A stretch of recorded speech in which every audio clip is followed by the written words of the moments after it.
say, I don't get it. What's all the trouble about anyway? Which one is it?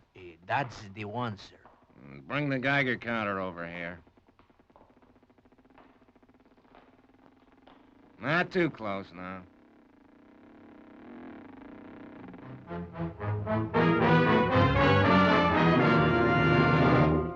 Nationwide atomic bomb plot. New York police reported today that another miniature atomic bomb was discovered in one of the storerooms of a New York office block. This is the third atomic bomb that has been discovered in the past few weeks. It had attachments enabling it to be exploded by radio. The chief of police has issued a statement requesting that all citizens remain calm.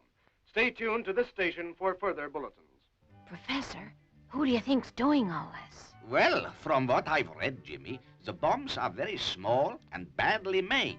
It appears that they are being manufactured by a very small country with big ideas. But it's clever enough to succeed. But what are they trying to do, Mike? The idea is, Jimmy, that they smuggle these atomic bombs into the United States, and their agents plant them in strategic places. That's right. For example, in thickly populated areas like New York, aircraft and missile plants and so on. I get it. When they have enough of these fixed, then someone will explode them all at the same time. By radio. Yes, Jimmy. The beauty of the plan, if it worked, would be the element of surprise. The whole thing would be over in a flash, so to speak. But isn't the State Department doing anything about it, Dr. Beaker? Well, of course they are, Jimmy. The problem is to discover how the bombs are being brought into the country. And I, for one, am going to try and find out. Sounds like a job for the supercar team. What do you say, fellas?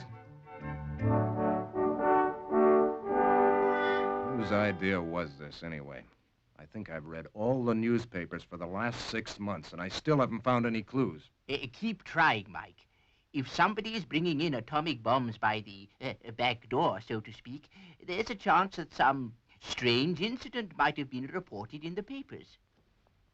Dr. Beaker, I have noticed that 2 papers, some 3 months ago, reported an unidentified submarine off the Gulf Coast. Say, Professor, I got a report in this paper which says that an unidentified submarine was located there only last week. Mike, does it give the exact location? Well, it says a submarine was spotted 22 miles east of Temport. Say, Doc, do you think we found a clue? I don't know, Mike, but I feel it warrants an investigation. I'm going to give her a thorough cockpit check, Professor. There's no telling what we're going to run into out at Temport. Now then, Jimmy, just check that we have everything ready. Okay, Dr. Beaker. Portable transmitter and cable. Check. Switching over to remote. Automatic pistols. Check. Ammunition. Yep, 2 boxes. Correct. And nuts for Mitch. Nuts for Mitch? Mitch!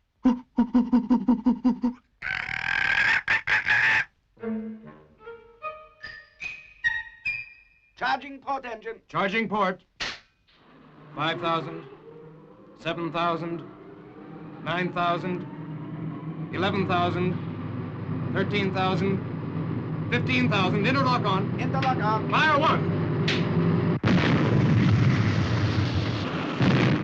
Charging starboard.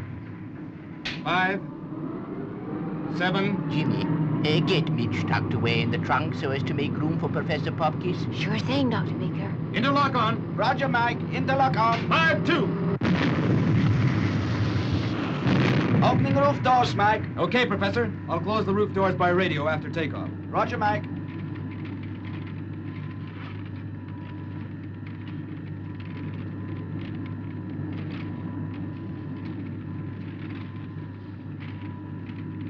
And now for the atomic witch hunt. Stand by, folks. Supercar's on its way. Full boost vertical.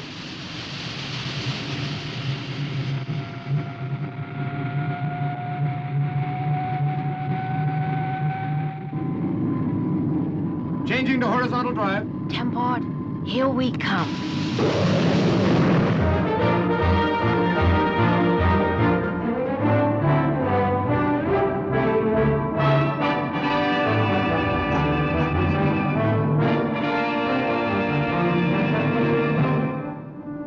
How much further, Dr. Beaker? 1 moment, Mike. I will consult the plan. Now, let me see. 274. Cross-reference A7. I make it, another 1,000 miles to go. 1,000 miles? What's the matter, Jimmy? You tired? No, but it sure seems a long way, Mike. Okay, then. Let's step on the gas. Full throttle, full power, maximum thrust.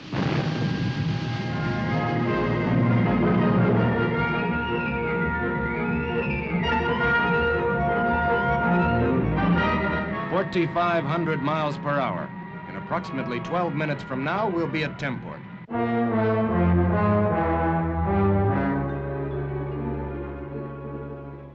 Elmer B. Jackson speaking. Yes. Yes, this is the sheriff of Temport.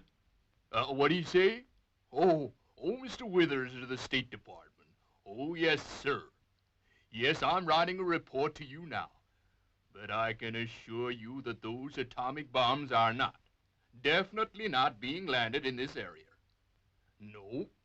No, the Coast Guard have had positively no indication of submarine activity along our coast. There she is, folks. Temport. Well, it looks quiet enough. I wonder what secrets she holds for us. Guess we ought to fly out to sea and take a look around. Are we gonna land on the sea, Mike? Yes, Jimmy. Supercar is about to become seaworthy. Cutting horizontal drive.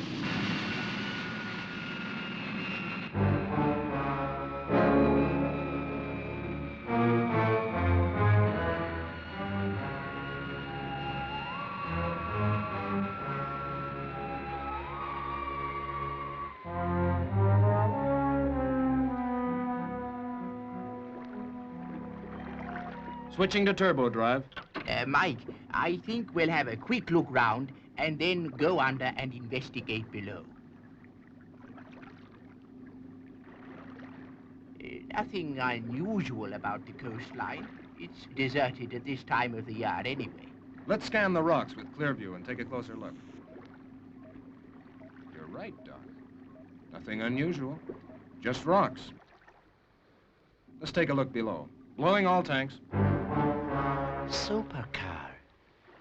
Now I wonder what they're doing, snooping around here. The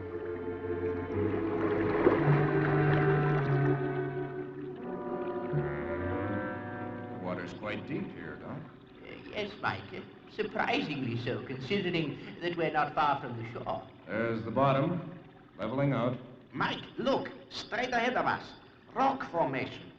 That could mean caves. Okay, let's take a look around.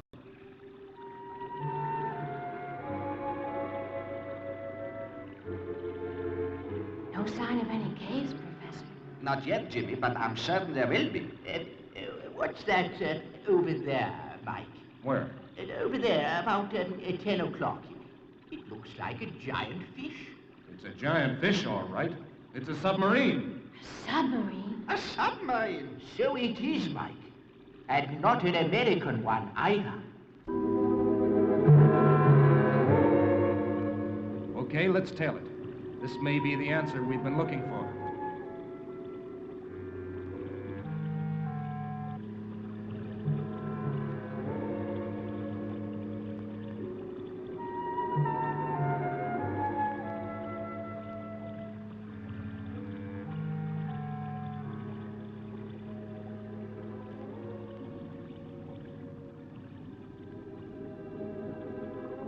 What do we do now?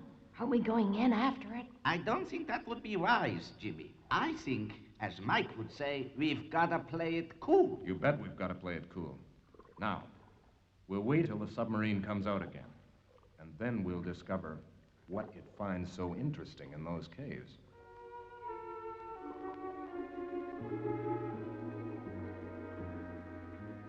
Gee, Mike, we've been waiting a long time now. How much longer do you think it'll be? No telling, Jimmy. Now, Jimmy, we must be patient.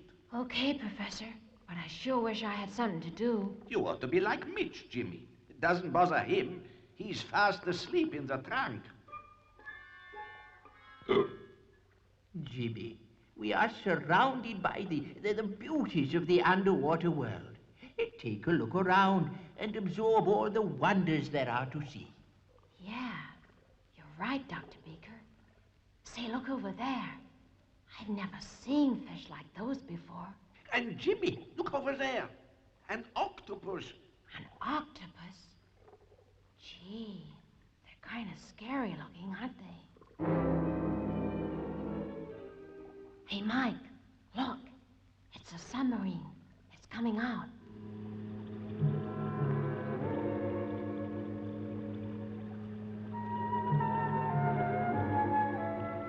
Yeah, we'll wait for it to get clear and then investigate.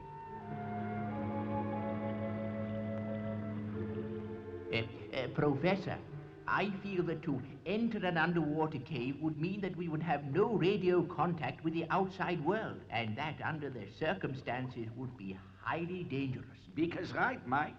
It would be better if we set up a radio station on the shore and had it connected to Supercar by cable.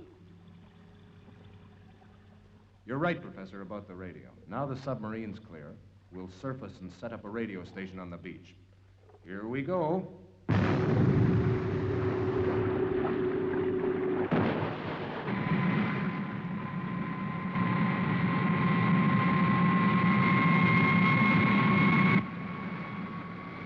I guess I've seen enough to tell me all I want to know.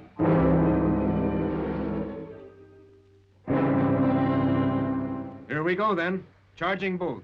5, 7, 9.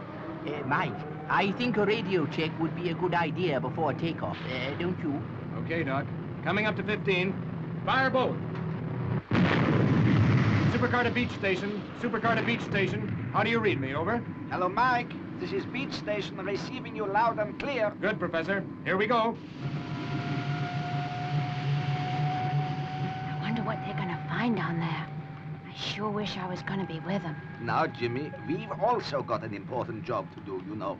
Mike needs someone up here. Hold tight, Beaker. We're going under now.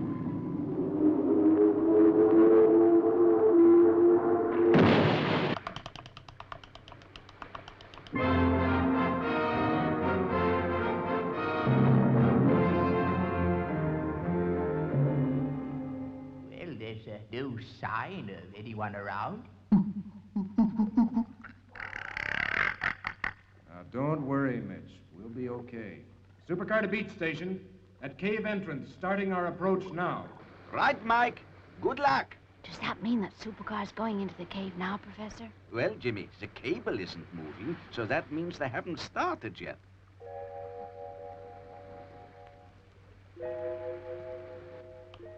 They're on their way, Professor.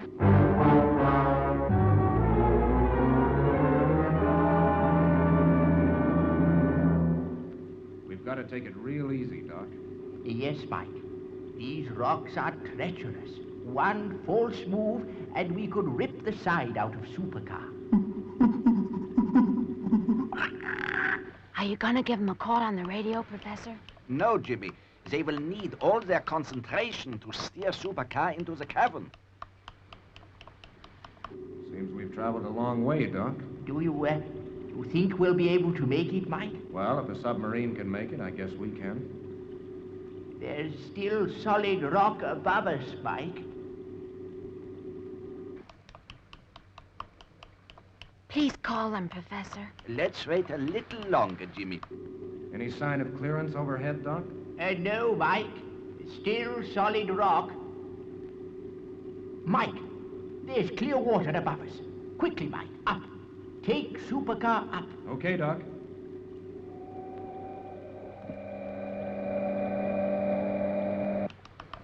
Professor, the cable drum's turning real fast. Hadn't you better call him now? No, Jimmy. Not until the drum stops.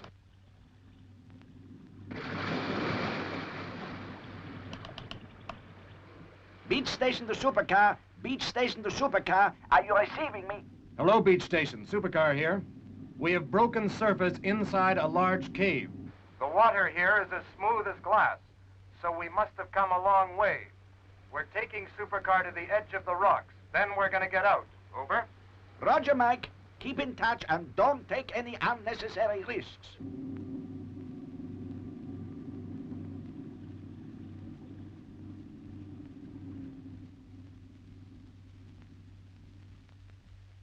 Supercar to beach station. Professor, we're able to get out of Supercar now and have a look around the cave. If you don't hear from us again in 5 minutes, put out an alarm. Roger, Mike. Mind how you go. Professor, I'm sure glad to hear Mike and Doc are all right. But where are they? That I can't tell you, Jimmy. But these underground caves usually come inland and then open out to gigantic caverns. It is possible that they could be right below where we are standing now. I don't understand it, Mike. We have certainly discovered a most interesting underground cave, but there's nothing to suggest there's any reason for a foreign submarine to call here. Let's go in a little further, Doc. Maybe we'll find the answer there.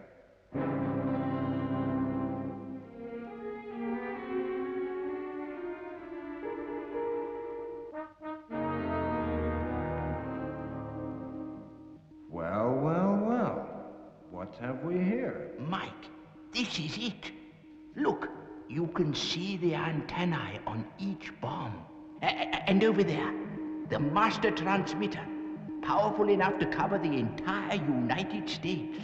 Yeah, and when all the bombs are planted, push a button and bingo. And all this could be done by one of the smallest powers in the world. A fiendish scheme, but a brilliant one. Yeah, and they obviously have some very good contacts in the United States. They must have, Mike. I don't get it, Doc. This place is completely unguarded. Well, no doubt they are confident that their little hideout would never be discovered. Come on, Beaker. Let's have a quick look around and radio the professor. Stay right where you are. One move and you're dead.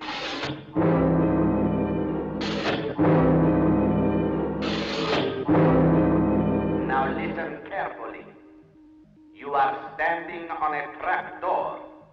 Your weight has caused this automatic trap to operate. There are 3 machine guns pointing at you. You are safe as long as you keep quite still. If you step off the trap, the machine guns will shoot you to pieces. You are listening to a recorded voice. We're in real trouble, Mike. We can't get off this trap to radio the professor. He's gonna radio for help anyway, Doc, if we don't call him 5 minutes. Stay where you are, Mitch. Don't come any closer. Mitch, stay where you are. If he puts his weight on the trap, Mike, it would cause the guns to fire. Yeah, particularly if he jumps around on it. Now down, Mitch, down. Down, boy. Okay, down, boy. Beach station to supercar. Beach station to supercar. Professor Popke's calling. Can you hear me? Over. Now, Mitch. Mitch. Go away, Mitch. Mitch! They don't answer, Jimmy. I think we must accept that they're in trouble. We must get help quickly. Yeah, Professor. Right away. Now listen, Jimmy. I must stay here to man the radio. You go to the sheriff's house and explain everything. Now hurry.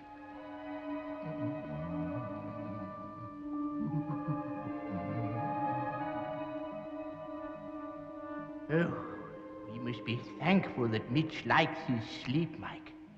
That was a near one. It sure was, Doc. Quiet. There's someone coming.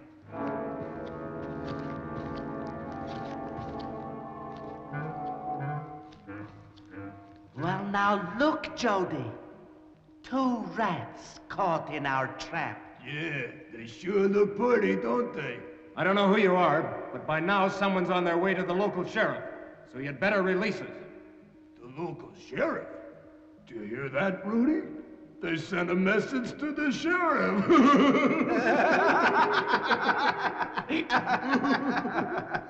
Yeah, that's right. This is Sheriff Elmer B. Jackson speaking. What do you say your name was? Oh, Jimmy Gibson. Yeah? Yes? Yes. You don't say. Oh, now listen here, boy. You'd better come right on over. Well, boys, what do you find? 2 beautiful rats, Sheriff, in our trap. Yeah, and they're sending to you for help. Well, you boys had better disappear into the other room. I have a Mr. James Gibson about to call on me. Looks like we're gonna catch the entire supercar team. Mike, I have an idea. Glad to hear it. What is it? If we can get Mitch to pull one of those heavy packing cases over here, then we can substitute it for our weight on the trap. Then we will be free to move without fear of the guns going off. That's great, Doc. Mitch? Here, boy. Oh, wake up, Mitch. Come on, Mitch. Come on, Mitch. And so you see, Sheriff, I guess they must be trapped in this big cave. Well, I reckon you're right, boy. Say, Rudy, Jody, come on in here a minute. There's some folk in real trouble. I reckon they need your help. And now, boy, guess you're in need of a little help yourself.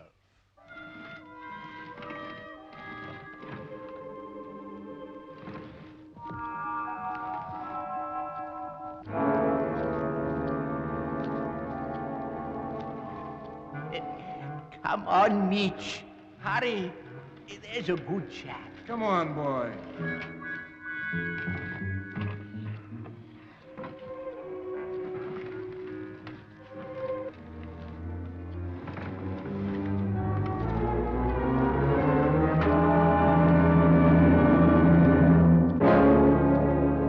Jody, they've gone. Okay, drop your guns. This time you've walked into a trap.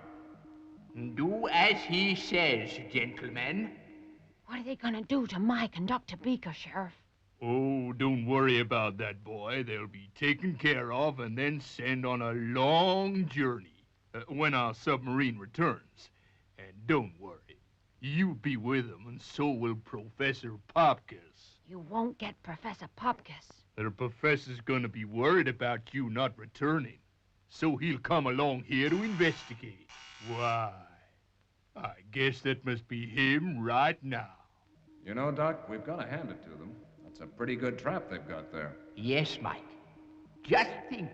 If they step off the trap, 3 machine guns will fire at them. Mike, we must hurry. Say, you can't leave us here. back, Mike Mercury. And I'm fair, and just I'm fair. Why, howdy, Professor Popkus. Glad you could come along. I get the picture, Sheriff. You are involved in the most evil plot to destroy the United States. Not involved, Professor Popkus.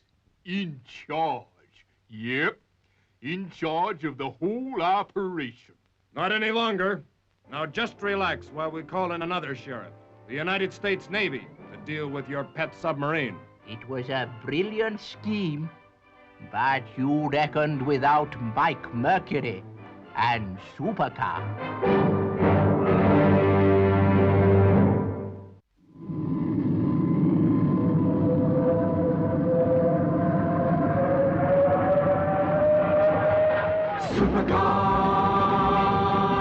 Supercar, with beauty and grace, fast as can be, watch it flying through the air. It travels in space or under the sea, and it can journey anywhere. Supercar, supercar, it travels on land or roams the skies, through the heavens' mighty range. It's Mercury Man, and everyone cries, it's the marvel of the age. Supercar, supercar.